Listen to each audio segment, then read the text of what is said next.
যে নামাজ পড়ে না ওকে নিয়ে কোনো ফিকির নাই, যে নামাজ পড়ে ওর হাতটা নিচে নামানোর উপরে ওঠানোর জন্য ব্যস্ত হয়ে আছে আর কি। খেয়াল করেন নাই?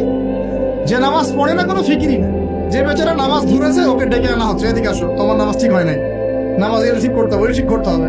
আরে ভাই, যে নামাজ পড়ে না ওর কাছে যাও, তুমি ওকে নামাজি বানাও।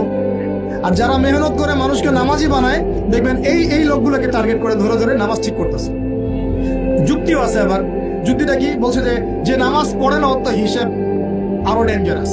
যে নামাজ পড়ে না ওর কথা বাদ, যে নামাজ পড়ছে ও তো পরিশ্রম করেও রিওয়ার্ড নাকি পাচ্ছে না, এই কারণে ওকে নিয়ে বেশি চিন্তা আমাদের।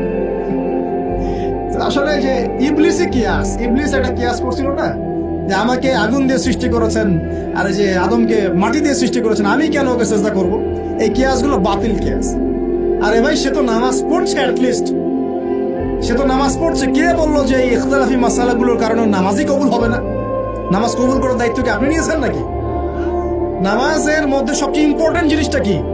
আল্লাহর ধ্যান নাকি আল্লাহর মারিফত? নামাজের মনোযোগ, কনসেন্ট্রেশন, আপনার এই যে কি বলে খুশু, এটা বেশি ইম্পর্টেন্ট না? নামাজে আপনার বাইরের আচরণ সব ঠিক আছে, কিন্তু নামাজে কোনো মনোযোগ নাই, নামাজে কোনো মনোযোগই নাই, কি পড়ে কিছু বোঝেনই না।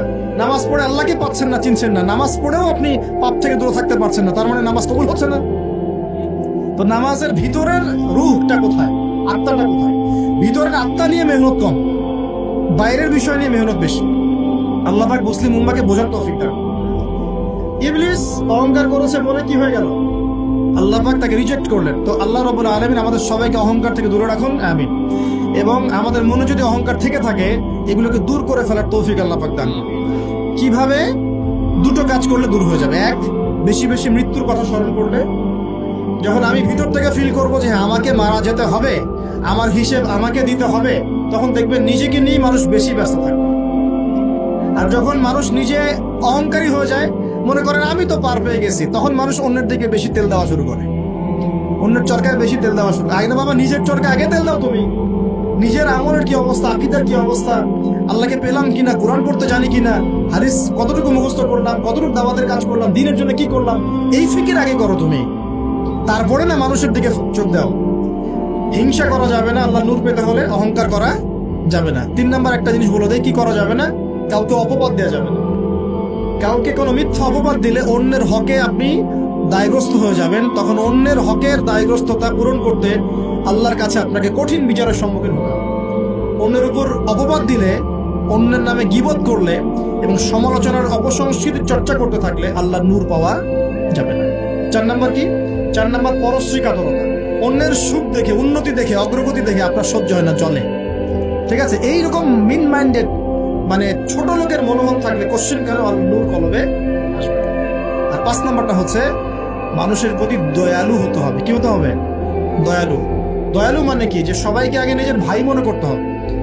একজন ব্যক্তি পলিটিশিয়ান হোক, মিলিটারি সেক্টরে থাকুক, পুলিশ হোক, বিজিবি হোক, আনসার হোক, সাধারণ মানুষ হোক, যুবক যুবতী, কিশোর কিশোরী যেই হোক, এদেশের সবাই আমার আপন ভাইয়ের মতো, সবাই আমাদের ভাই, সবাই মুসলিম ভাই।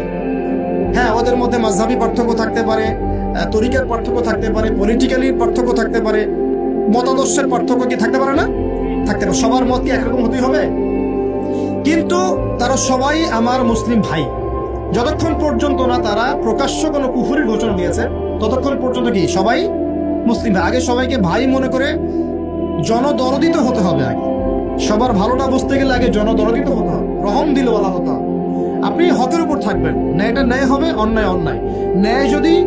ন্যায় যদি আমার দুশ্মনও করে সেটাও ন্যায়, আর অন্যায় যদি আমার বাড়ির লোক করে সেটাও অন্যায়।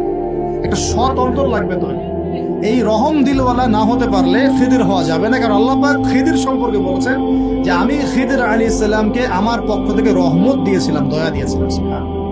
ওয়াল্লামনাহু মিন লাদুন্না ইলমা, এবং আমি আল্লাহ খিদিরকে আমার পক্ষ থেকে জ্ঞান শিক্ষা দিয়েছি। তো এই কয়েকটা বিষয় করা যাবে, আর কিছু কিছু বিষয় করা যাবে না। এগুলো যদি মেনে চলতে পারি, ইনশাআল্লাহ আমাদের কলবের মধ্যে আল্লাহর পক্ষ থেকে আল্লাহর নূর আসবে ইনশাআল্লাহ। সেটা হলো কোরআন একটা সূরা আছে, সূরার নামই হচ্ছে সূরা নূর। কিনা এই সূরার উপর যদি আপনি আমি আমল করতে পারি, ইনশাআল্লাহ